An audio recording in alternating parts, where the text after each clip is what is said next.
they're calling it the merging of two wars. And that statement alone made me reach for Olga Lautman, our very good friend here from, I forget your Substack. I can't believe I forget your Substack. It's not. I know. It was Russia. drilled into your head for like a year. Olga Lautman is here, everybody. It's so nice to have you here. Because this merging of these wars, just firstly, it's an image that you can't run away from, because you're thinking, okay, are we going to be facing a world war? If you can combine the sort of Middle East conflict and then this European conflict, are we just going to have this giant world war? Which is obviously why it was being rumored to be what was going on, even though you're going to tell us a little bit about how it started and how it, may not be everything that it appears to be on paper. We're also going to talk about Romania, but I also want to hear how you are, because I haven't seen you for so long, and what's new with you. What is new with me? Still following Russia, monitoring and documenting everything in the U.S.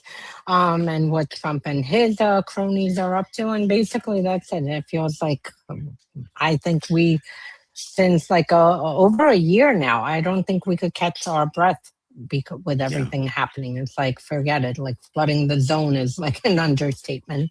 It really has been so busy. Well, it's the same thing. It's so busy. And, I can't believe I've been doing this for, 10 years now. It's sort of shocking. And we're getting older, for sure. I am getting older. You still look exactly the same. But we're learning a lot, I think, in how to handle these kinds of authoritarian states and the tactics they use. And nothing gets past us as easily as it used to, which is good news. I watched the Ukrainian efforts to intimidate Putin on a regular basis, and their incredible assault on all the oil reserves and the and important landmarks inside of Russia. And I can't believe how successful the Ukrainians have been in fighting back this machine. It is an extraordinary story.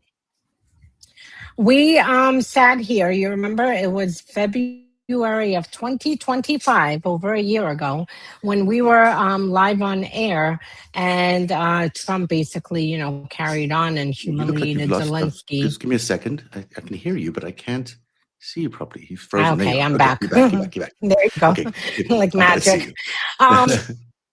It was over a year ago, February of 2025, when we sat here, you remember? And we had this whole thing where there was like a big panic because Trump basically humiliated Zelensky, kicked him out of the White House, ambushed him with Vance in the Oval Office.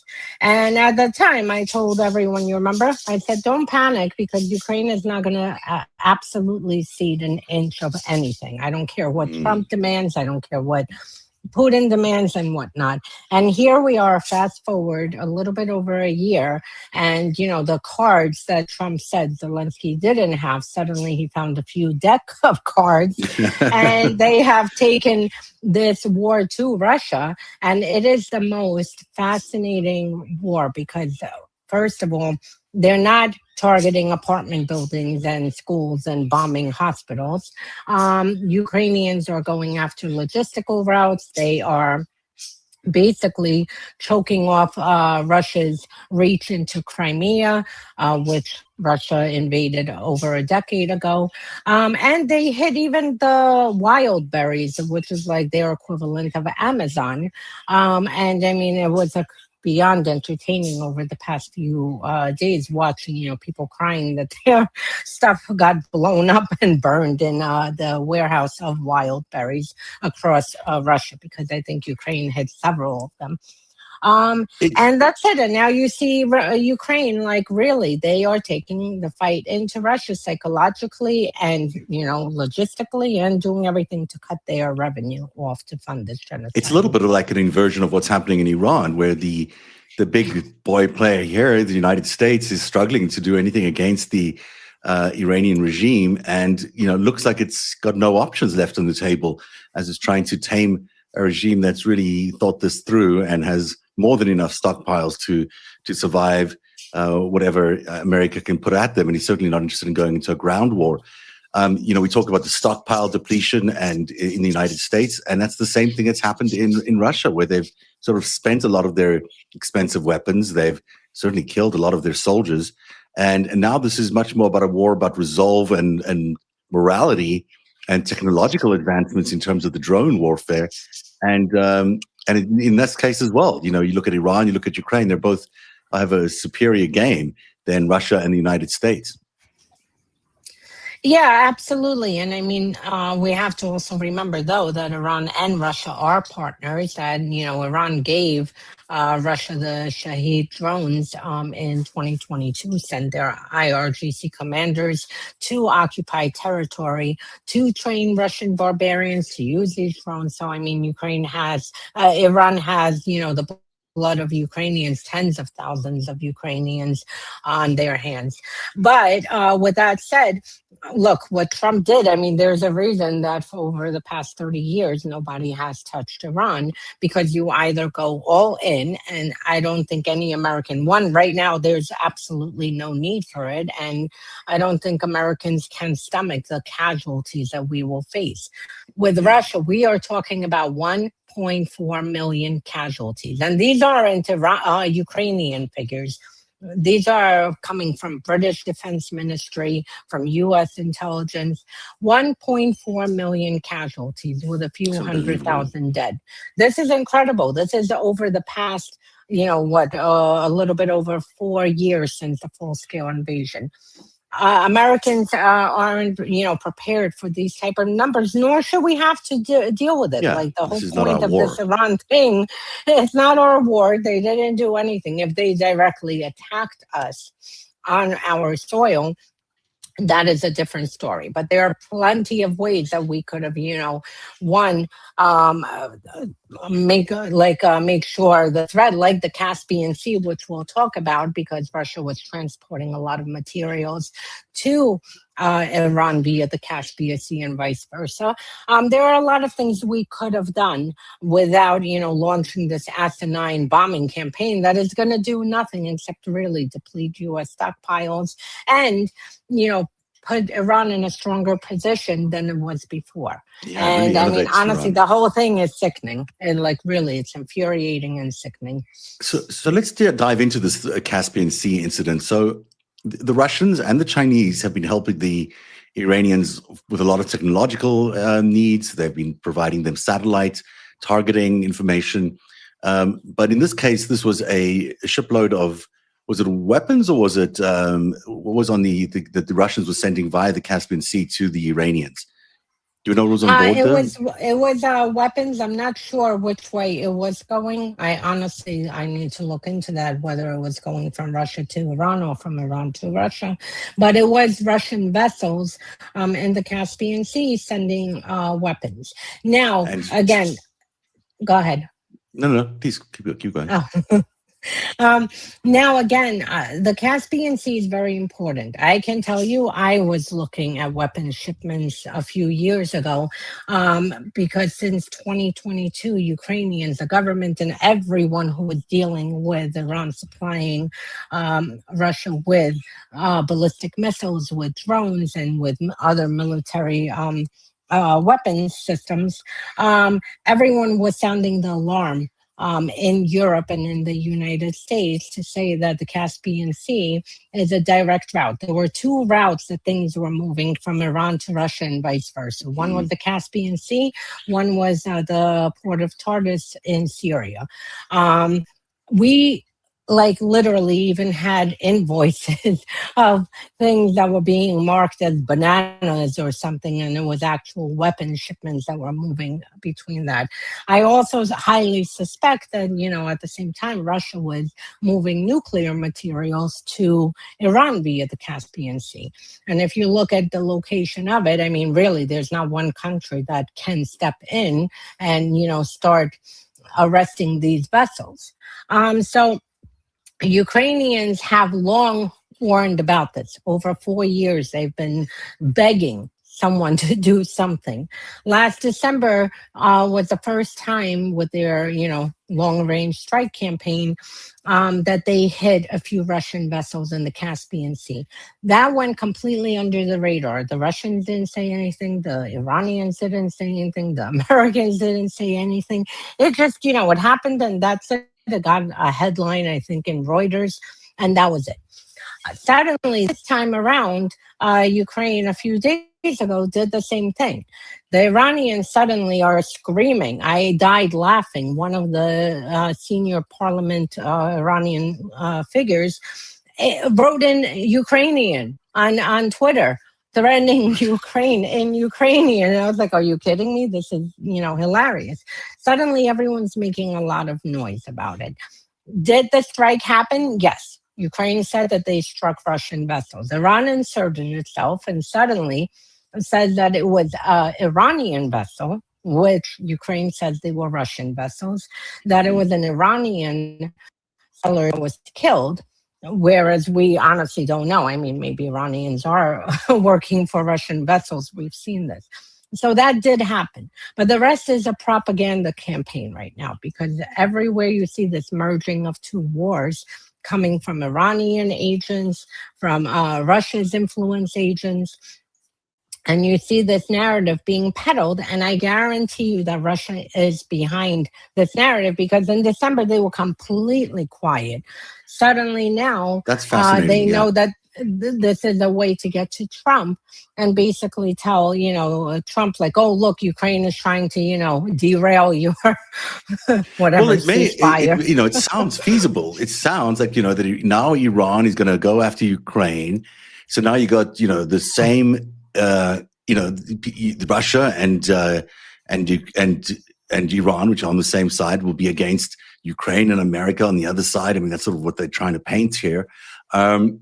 That isn't, realistic, obviously, but it worries everybody as this war in the Middle East seems to be getting out of control. I mean, there really is a feeling that that Iran has outplayed the president so much that there really isn't a playbook for him to follow here. Either he can just walk away and leave the straits to the Iranians and whatever happens, but who knows what will happen, or he's got to find a resolution, but he doesn't have one.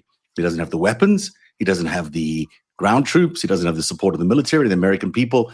But the idea that Russia and Iran could solidify their alliance, and let's include China, is kind of frightening to all of us who are trying to figure out how the United States gets out of the quagmire it's potentially stepping into or walks away from it.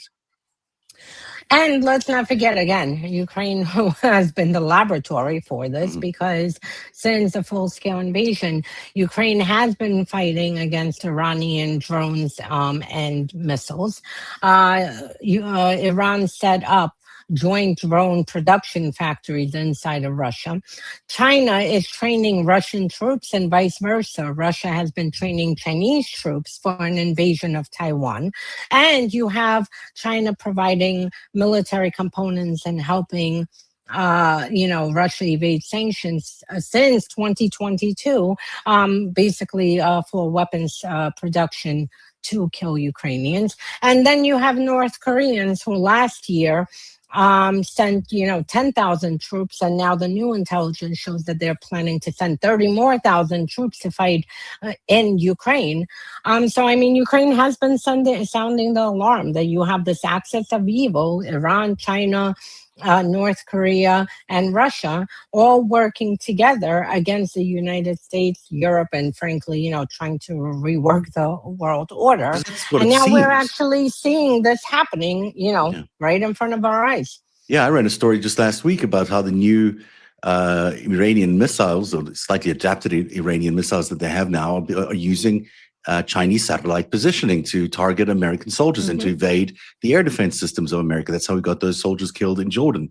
That kind of help can go a long way for Iran, but it could also mean that Iran has, capacity maybe to support Russia in Ukraine. I mean, they have a lot of missiles still in their missile cities under those mountains. They have the Chinese certainly have a lot of capacity.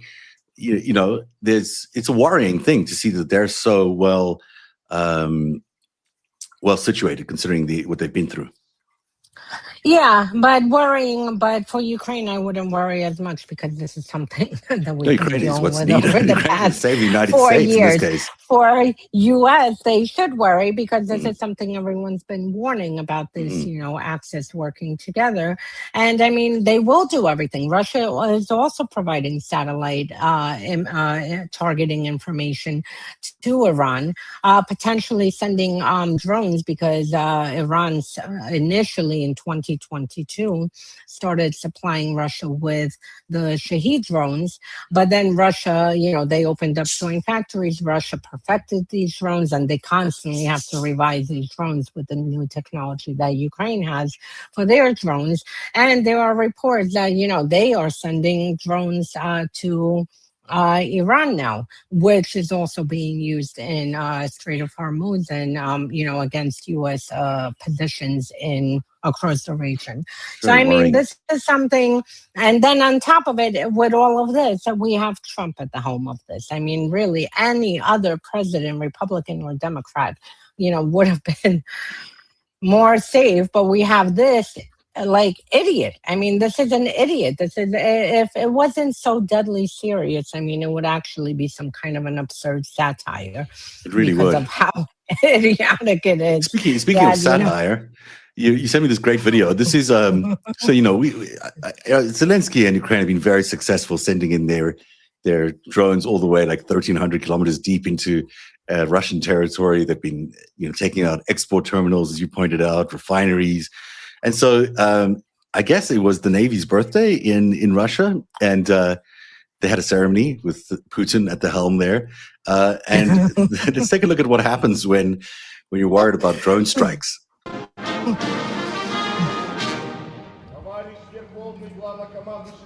That doesn't even look like Putin. It's like a mini version. Yeah, one of the dwarfs.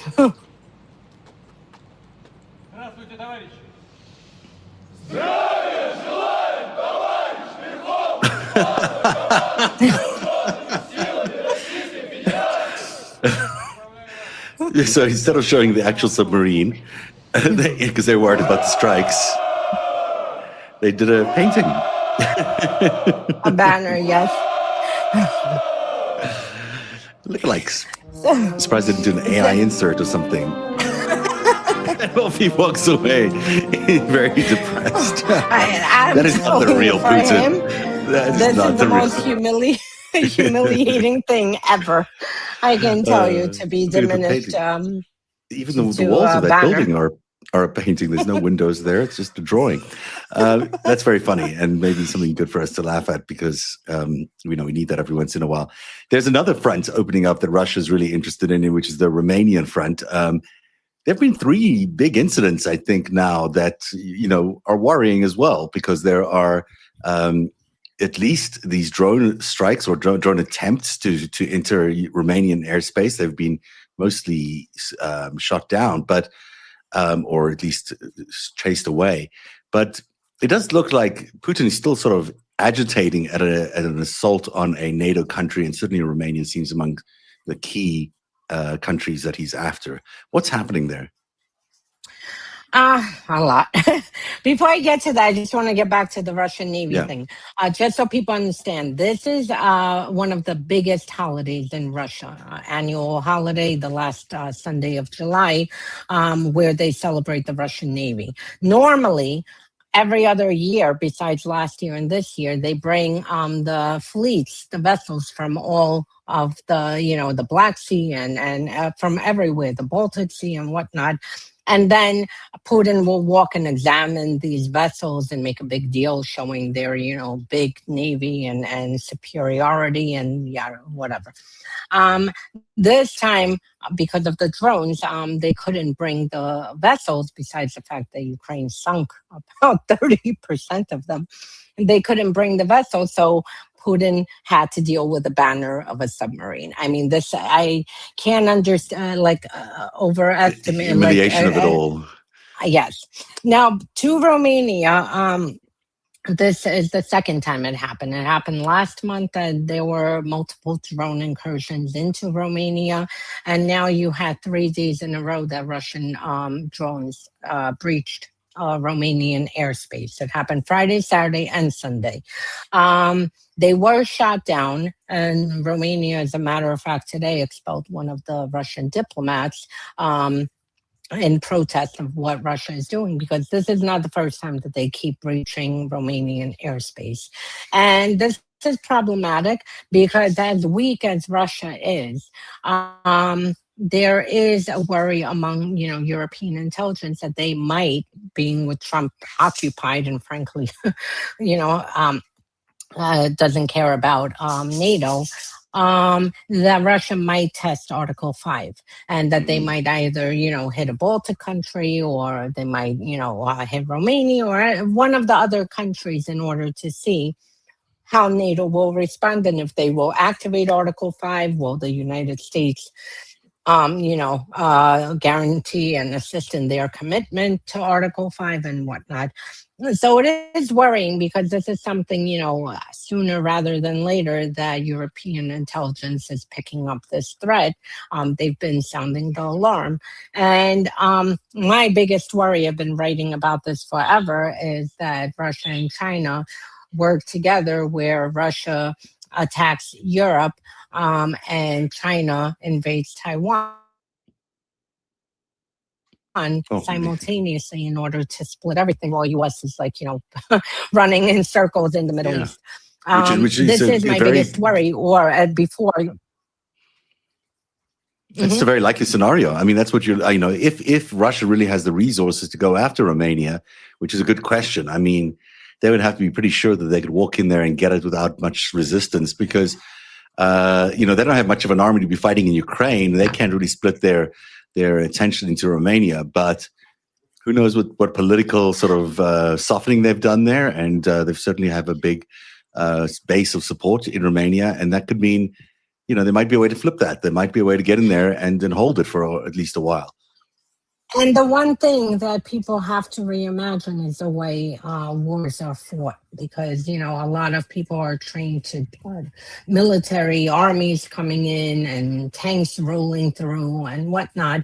I mean, Russia doesn't need to put one soldier into Romania. They can just, do drone swarms and hit Romania or Estonia or Lithuania, and that would be enough. I mean, imagine you see the damage drones are doing in the Middle East to U.S. positions. You see what Ukraine is doing with drones, traveling all the way a few thousand miles into Omsk to hit oil refineries and blow it up. So you see how powerful drones are.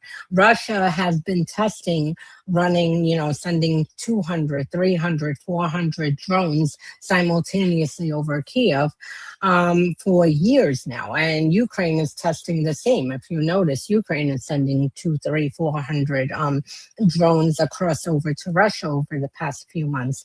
So now that's the thing, that we have to, think of a new way. And Russia maybe will not have they don't have the capability, definitely, with the military and with military equipment, but drones are very cheap to produce, and they can, they have tens and tens and yeah. And that's it. So it is something to keep an eye on. Yeah, absolutely. It'll be really interesting to see. And I think your concern around, the American stockpile we talked about earlier, and whether they could even intervene. They've obviously pulled their forces out of Europe to some extent. It'll be interesting to see how much the rest of Europe steps up, although I'm sure they would. In the case of Romania, and they would have to. They would be next. Yeah, exactly. It's a necessity for around it. Olga, it's so nice to see you again. We need to do this more often. Hopefully, it'll be under circumstances that don't precipitate wars, because that seems to be when we talk a lot. But we hopefully got to do this more often, and it's great to see you. What's happening with the Trump tyranny tracker and unmasking Russia right now? So unmasking Russia, Trump tyranny tracker, I'm still tracking every single day. And there's so much corruption and so much just fuckery that it's incredible. Literally, that tracker keeps me busy. But unmasking Russia, I'm actually launching a new project Russia Files, and what I'm going to do is basically build a database of all the Russia's intelligence agencies, at different institutions, different operations, tactics, and everything. And it's going to be probably like a 500 post encyclopedia, basically like compiling everything. And that way, if someone wants to know, what each agency is responsible for, or what operations are happening, or who supports the far right in Europe and the United States, and and follow that network. So it's going to be that, just building a database of networks. How's the smoking cessation going? I quit it almost since October, so it's going to be a year soon. Congratulations. That is amazing news. No, I couldn't imagine, because you used to love smoking. I know that. And it's God. And you look so good. You look great. So that's obviously doing wonderful things for you. And that's good news. How's the app building going? Huh? The app building. You remember you were building apps for a while?